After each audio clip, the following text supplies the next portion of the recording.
오늘 이 시간에는 신적 성품과 종말이라는 제목으로 말씀을 전하도록 하겠습니다. 지난 2주 동안에 걸쳐서 신적인 성품 8가지에 대해서 살펴보았습니다. 그 신적 성품이 무엇인지 여러분 기억이 나십니까? 다시 한번 그 신적 성품의 목록을 우리 말씀을 통해서 한번 읽어보도록 하겠습니다. 함께 읽습니다. 그러므로 너희가 더욱 힘써 너희 믿음의 덕을, 덕의 지식을, 지식의 절제를, 절제의 인내를, 인내의 경건을, 경건의 형제 우애를, 형제 우애의 사랑을 더하라. 아멘. 그러니까 이 신적 성품의 이 8가지는 믿음에서 시작해서 사랑에 이르기까지 아주 유기적이고 그리고 연속적인 성장 단계로 묘사하고 있습니다. 이 신적인 성품은 단순히 어떤 특별한 능력이나 성격을 말하는 것이 아닙니다. 이 신적인 성품은 사랑을 통해 성장하고 변화하며 더 나은 사람으로 거듭나는 과정을 말하고 있습니다. 이 신적인 성품은 궁극적으로 들어가게 될 새 하늘과 새 땅에 합당한 자가 되기 위해서 갖춰야 할 성품인 것입니다. 우리가 반드시 그리고 분명히 우리 알아야 될 것이 있습니다. 이 세상에 반드시 종말이 온다는 겁니다. 새 하늘과 새 땅으로 이 땅에 종말이 임하게 됩니다. 그러니까 우리가 신적인 성품에 참여하게 된다는 것은 그저 나이스한 사람, 인격적으로 훌륭한 사람이 되라는 것이 아닙니다. 이것은 다시 임하게 될 그 하나님 나라의 이 종말론적인 이 소망을 품고 그 영원한 나라에 합당한 자로 나아가기 위해서 우리에게 이 신적인 성품이 필요한 것입니다. 이런 신적 성품이 바로 새 하늘과 새 땅에 영원히 살아가게 되는 합당한 성도의 모습입니다. 그럼에도 불구하고 우리가 이런 신적 성품에 참여하는 일에 게으르게 된다면 어떻게 되겠습니까? 이런 신적 성품의 열매가 우리 삶에 없다면 우리가 어떻게 되겠습니까? 베드로는 이런 모습에 대해서 어떻게 지적하고 있습니까? 우리 9절의 말씀을 다 함께 읽도록 합니다. 이런 것이 없는 자는 맹인이라 멀리 보지 못하고 그의 옛 죄가 깨끗하게 된 것을 잊었느니라. 여기서 이런 것이 없는 자가 무엇을 말하는 겁니까? 이 앞에서 말한 그 신적 성품에 대해서 무지한 자들에 대해서 말하는 겁니다. 이 신적인 성품에 대해서 관심이 아예 없는 자를 말하는 겁니다. 이런 자들이 비록 하나님을 안다곤 하지만 이 베드로가 제시하고 있는 이 신적인 성품을 수반하지 않으면 멀리 있는 것을 보지 못하는 맹인과도 같다는 겁니다. 그런데 여기서 이 맹인을 수식하는 표현이 좀 독특합니다. 맹인은 전혀 앞을 볼 수 없는 사람을 우리가 맹인을 합니다. 하지만 이 베드로 후서 이 말씀에서는 맹인을 지금 어떻게 수식하고 있습니까? 멀리 보지 못하고 이렇게 표현합니다. 근데 여러분, 이 원래 맹인에게는 앞을 보지 못한다는 표현이 여러분 더 적절하지 않습니까? 그러나 베드로는 맹인에게 앞을 보지 못한다고 하지 않고 멀리 보지 못한다고 지금 말하고 있습니다. 그러니까 여기서 베드로가 지금 무엇인가를 지금 의도하는 바가 있음을 우리가 알게 됩니다. 그러니까 이 앞을 보지 못한다는 것은 그 당시 거짓 교사들의 모습을 우리가 유추할 수 있게 됩니다. 그 당시 거짓 교사들은 멀리 보지 못하는 자들이라는 것을 베드로는 지금 이것을 암시하고 있는 겁니다. 그렇다면 이 베드로는 이 거짓 교사들이 무엇을 멀리 보지 못한다고 지금 말하고 있는 겁니까? 그건 바로 종말에 관한 것을 지금 말하고 있습니다. 그 당시 거짓 교사들은 종말이 없다고 주장하면서 거짓 가르침을 성도들에게 퍼뜨렸습니다. 왜 그렇습니까? 이 거짓 교사들은 미래의 심판이나 이 보상에 대한 두려움이 없기 때문에 그들은 현재의 욕망을 충족할 뿐입니다. 또한 그들은 종말이 없다고 주장하기 때문에 이 현세적인 이 부와 권력을 추구하기 위한 어떤 수단과 방법도 정당화하고 있다는 겁니다. 그리고 종말이 없다고 퍼뜨리면서 사람들에게 그저 안정감만 주려고 했습니다. 그러다 보니까 그 거짓 가르침에 사람들이 미혹이 됩니다. 그리고 점점 교회 내 그들의 권력이 강화되기 시작했습니다. 사실 지금도 이 거짓 교사들의 일들이 이 교회 안에서 공공연히 드러나고 있습니다. 여러분, 번영신학이란 말을 들어보신 적 있으십니까? 지금도 여전히 번영 신학이 인기를 누리고 있습니다. 이 번영 신학은 무엇이냐면 물질적인 성공과 풍요를 신앙의 척도로 삼고 이 가난이나 고난은 신앙이 부족하기 때문에 되는 것이라고 설교합니다. 그러니까 예수 믿고 예수 그리스도를 그대로 받는 것이 아니라 예수 믿고 예수를 수단으로 삼아서 복을 받으려는 이 가짜 복음이 지금도 얼마나 판을 치고 있는지 모릅니다. 또 개인적인 어떤 영감이나 직관을 통해서 이 말씀의 권위를 무시하고 성령님을 두둔하면서 마치 자신이 계시를 받아 예언하는 일들이 이 교회 안에서도 비일비재합니다. 요즘 여러분 유튜브를 보시면은 이런 예배 혹은 이 기도회를 빙자해서 사람들에게 뭐 직통 계시나 예언을 하고 하는 그런 거짓 선지자들이 얼마나 많은지 모릅니다. 베드로는 이러한 이 거짓 교사들의 거짓 가르침의 현상에 대해서 지금 어떻게 평가하고 있는 겁니까? 베드로는 이미 그들이 신적인 성품에 참여하는 일에 실패했기 때문에 이렇게 된 것이라고 지금 단언하고 있는 겁니다. 이 거짓 교사들은 자신이 신적인 성품에 참여하지 않고 이 세상의 썩어짐과 더러움과 허무함으로 자신을 채웠기 때문에 그들의 영적 시력이 지금 어두워졌다고 말하는 겁니다. 멀리 있어 보이지만 곧 임하게 될 하나님께서 정하신 종말을 그들이 바라보지 못합니다. 장차 다가오는 확실한 종말과 심판, 그리고 새하늘과 새 땅을 전혀 보지 못하기 때문에 그들을 어떻게 부릅니까? 맹인이라고 지금 부르고 있는 겁니다. 이 맹인이 되니까 어떻게 됩니까? 종말을 명확히 보지 못하니까 신적 성품이 아니라 부패한 성품으로 살아갈 수밖에 없는 겁니다. 믿음이 있다고 하지만 실상은 믿음이 없는 것이나 마찬가지로 살아가게 됩니다. 이것에 대해서 유다서 1장 12절 하반절에 보면 이렇게 기록하고 있습니다. 죽고 또 죽어 뿌리까지 뽑힌 열매 없는 가을 나무요. 이런 표현이 있습니다.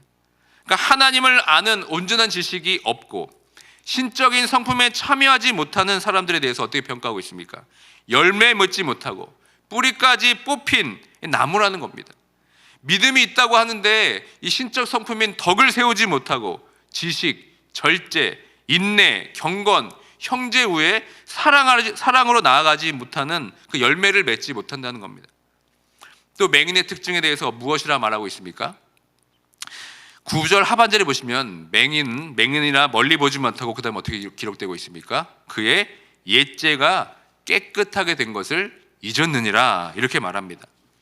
그러니까 신적인 성품에 우리가 참여하지 못하게 되면 앞으로 오게 될 종말을 멀리 보지 못할 뿐만 아니라 과거에 확실히 이루어진 이 죄를 깨끗해 해주신 그 하나님의 은혜조차도 잊어버리게 된다는 것입니다.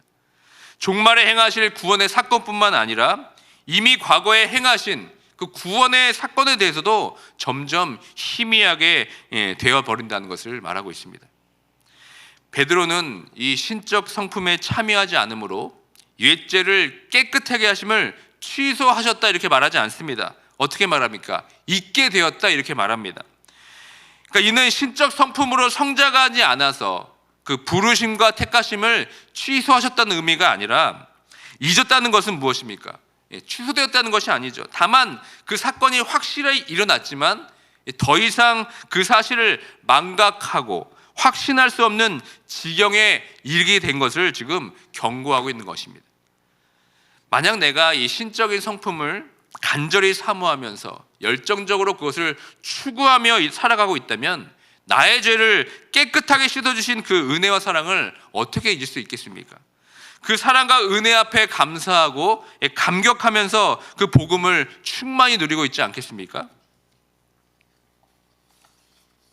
그러나 반대로 우리가 구원받았다고 믿음의 고백은 하지만 이런 신적인 성품에 대해서 전혀 갈망이 없다면, 다시 말해서 믿음이 있다고는 하는데 덕, 지식, 절제, 인내, 경건, 형제 우애, 이 사랑의 열매가 아닌 부덕과 무지와 방종, 또 방임, 불경건, 형제에게 상처를 주고 실족하게 하는 삶을 살게 될 것이라는 것입니다.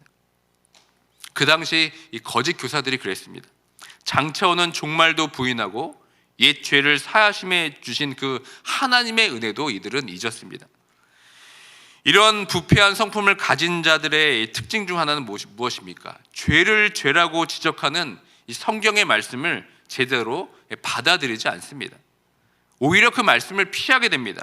그 죄로 인해 신적인 성품과는 더 멀어지고 죄라고 말씀하시는 이 성경의 말씀까지도 왜곡하게 됩니다. 왜 그렇습니까? 이 부패한 성품은 거룩한 진리마저 이 거짓으로 왜곡하고 자신의 부패함을 지독하게 지키려고 하는 이 본성 때문에 그렇습니다. 이런 모습을 보면서 베드로는 오늘 말씀을 통해서 맹인이라고 말하고 있는 겁니다. 그러나 성경에서는 분명히 우리가 마지막 날에 하나님 앞에 설 것을 증거하고 있습니다. 여러분들은 종말의 그때 하나님 앞에서 어떤 모습으로 서게 될지 상상해 보셨습니까? 하나님께서 그 마지막 종말의 때 그 심판 앞에서 우리에게 궁극적으로 원하시는 모습이 무엇이겠습니까? 베드로후서 3장 14절의 말씀 우리 함께 읽겠습니다. 그러므로 사랑하는 자들아 너희가 이것을 바라보나니 주 앞에서 점도 없고 흠도 없이 평강 가운데 나타나기를 힘쓰라. 이 하나님께서 우리에게 원하시는 모습이 바로 이 이물한 모습입니다. 이 말씀은 오늘 본문인 1장 8절의 말씀과 일맥상통합니다. 다 함께 본문 1장 8절의 말씀을 함께 읽습니다. 이런 것이 너희에게 있어 흡족한즉 너희로 우리 주 예수 그리스도를 알기에 게으르지 않고 열매 없는 자가 되지 않게 하려니와. 아멘. 하나님께서는 앞으로 이 말 새하늘과 새 땅을 준비해 주십니다. 그리고 그의 앞에 서는 모든 하나님 나라 백성들에게 무엇을 보고자 합니까? 열매를 보기 원하신다는 겁니다. 신적으로 빚어진 그 열매를 우리에게 보길 원하십니다. 그러니까 열매 없는 자가 되지 않게 된다는 것은 그 종말의 그때 주 앞에서 점도 없고 흠도 없이 평강 가운데 나타나는 것을 말하는 겁니다. 그러므로 구원받은 우리들은 이 신적인 성품의 열매를 우리는 맺어야 합니다. 이를 위해 힘쓰고 또 애를 써야 합니다. 그리고 교회는 성도들이 이런 신적인 성품을 얻도록 가장 많은 심혈을 기울여야 됩니다. 왜냐하면 이 신적인 성품을 통해서 부패한 거짓 교사들과 맞서 싸워서 이길 뿐만 아니라 확실히 그 종말의 때를 온전히 준비할 수 있기 때문에 그렇습니다. 구원받았다라고 우리의 구원의 여정이 끝이 나면 안 됩니다. 구원받았다는 것은 그 구원에 합당한 신적 성품으로 변화해야 되는 것을 우리에게 전제하고 있습니다. 믿기만 하면 천당 간다는 것으로 우리가 멈춰서는 안 됩니다. 우리는 새하늘과 새 땅에 합당한 성품으로 반드시 변화되어야 합니다. 그것이 바로 성화되는 것이고 성숙의 길로 나아가는 줄 믿습니다. 그러면서 베드로는 오늘 본문 10절과 11절에서 다시 한번 신적 성품에 대해서 또 강조하고 또 강조합니다. 다 함께 10절과 11절의 말씀을 함께 읽습니다. 그러므로 형제들아 더욱 힘써 너희 부르심과 택하심을 굳게 하라. 너희가 이것을 행한즉 언제든지 실족하지 아니하리라. 이같이 하면 우리 주 곧 구주 예수 그리스도의 영원한 나라에 들어감을 넉넉히 너에게 주시리라. 아멘. 그러니까 하나님으로부터 부르심을 받고 택하심을 받았다는 것은 이미 우리가 이 신적 성품에 참여하는 반열에 올랐다는 것입니다. 신적 성품에 참여하고 성장했기 때문에 하나님이 우리를 부르시고 택하신 것이 아니라 이미 하나님께서 우리를 부르시고 택하셨기 때문에 우리 안에, 우리 심령 안에 신적 성품의 씨앗이 뿌려졌다는 말씀인 것입니다. 이제 우리는 이 신적 성품의 열매를 맺어야 합니다. 너희 부르심과 택하심을 위해서 굳게 하라라는 것은 신적 성품의 열매를 위해 헌신하고 믿음의 분투를 놓치지 말 것을 강조하고 있는 겁니다. 믿음으로부터 시작해서 덕을 세우고 덕의 지식을, 그리고 지식의 절제를, 절제의 인내를, 인내의 경건을, 경건의 형제의 우애를, 그리고 형제의 우애의 사랑을 더하는 것에 굳게 서서 구주 예수 그리스도의 영원한 나라에 넉넉히 들어가는 모두가 되길 주님의 이름으로 축원드립니다. 다시 말씀드리지만 우리가 이 신적 성품에 참여하는 것은 궁극적으로 앞으로 임하게 될 새하늘과 새 땅에 합당한 자로 변화되는 것을 말합니다. 하나님의 그 거룩한 의가 거하는 하늘나라에 들어가서 살기에 합당한 체질과 성품으로 변화하는 것입니다. 그러므로 우리가 교회에서 하는 모든 사역이 마지막 지향해야 될 점이 무엇이냐면 바로 모든 성도들이 신적인 성품으로 변화하는 것입니다. 왜 우리가 소그룹을 합니까? 왜 우리가 전도를 합니까? 또 왜 우리가 이렇게 새벽에 나와서 예배를 드립니까? 이 모든 궁극적인 결과는 하나님께서 원하시는 이 성품으로 변화되기 위해서 우리가 하는 것입니다. 만약 내가 이런저런 교회 활동을 통해서 열심을 다하고 있지만 나의 성품에 변화가 없다면 그것은 여러분 온전한 것이 아닙니다. 교회에서 함께하는 훈련과 사역과 봉사와 헌신을 다하고도 이 신적인 성품에 열매가 없다면 여러분 그것은 잘못된 것입니다. 여러분 기초만 있는 집을 한번 상상해 보시길 바랍니다. 구원이라는 믿음의 기초만 있고 지붕도 없고 벽도 없다면 어떻게 되겠습니까? 하늘에서 내리고 비가 내리는 것, 또 번개가 치는 것을 피하지 못하고 아마 다 맞게 될 것입니다. 기초만 있다고 그것을 우리가 온전한 집으로 부를 수가 없습니다. 집 위에 지붕도 세워야 하고 벽도 세워야 합니다. 마찬가지로 우리는 신적 성품의 집을 지어야 합니다. 믿음의 기초에 덕이라는 기둥을 세우고 지식의 벽을 두르고 절제의 톱으로 나의 모나고 불필요한 부분을 잘라내야 합니다. 그러기 위해서는 인내가 많이 필요합니다. 그리고 경건이라는 지붕을 덮어서 형제의 우애라는 이 사랑의 온기가 집에 가득하게 될 때 하나님께서 원하시는 이 궁극적인 사랑으로 나아가게 될 줄 믿습니다. 하나님께서는 우리가 서 있는 곳에서 하나님의 교회를 세우고 있습니다. 우리를 하나님 나라에 합당한 자로서 신적인 성품의 교회를 하나님은 지금도 세우고 계십니다. 그렇기 때문에 우리는 구원을 받았다, 나는 예수 믿고 천국 간다라고 여러분 멈춰 있으면 안 됩니다. 그것은 여러분 유아기적 신앙의 아주 소극적인 태도입니다. 구원받은 것에 대해 그저 지적으로 심적으로 동의하는 수준에 머물러 있어서는 안 됩니다. 그것은 열매 없는 자나 마찬가지입니다. 우리는 반드시 하나님을 온전히 알므로 이 신적 성품의 열매를 맺어야 합니다. 그래서 우리가 궁극적으로 들어가게 될 종말의 새 하늘과 새 땅에 합당한 성품으로 변화되어서 이 더럽고 썩어지고 이 쇠하는 세상을 넉넉히 이겨내며 승리하는 모두가 되길 주님의 이름으로 축원드립니다. 아멘. 이 시간 다 함께 말씀을 기억하며 기도하기 원합니다. 나는 과연 지금 하나님이 원하시는 신적인 성품의 집으로 온전히 세워가고 있는지 여러분 돌아보시길 바랍니다.